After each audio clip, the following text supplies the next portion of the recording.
So you may not have learned this growing up, but knowing your self-worth means that sometimes you have to say no. I'm here to tell you a story about a time where someone hired me and then tried to take advantage of me and dip out and not pay me at the very last second. And why, more than a year later, I've had to draw a line in the sand and say no to this person again. So for the purpose of the story, we're going to call this guy Bob. So Bob found me online through social media. He had a piece of property that he needed to sell.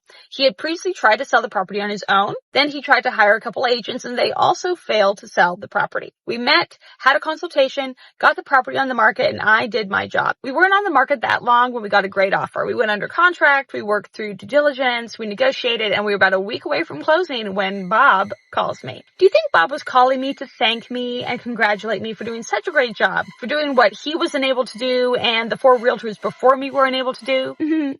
No. He was calling to tell me that he didn't want to pay my commission. And his reasoning was he thought realtors are worthless. Flash forward to now, more than a year later, he calls me. It goes to voicemail because, of course, he's blocked. And the voicemail basically says that he needs my help to sell a piece of property. He tried to sell it on his own and he couldn't. He tried to hire another agent and they couldn't sell it either. And since I could do it last time, he would like me to do it again. But here's the thing, Bob. Last time you hired me, I kept my end of the deal. I did my job. You did not, because you're a con artist and a scammer.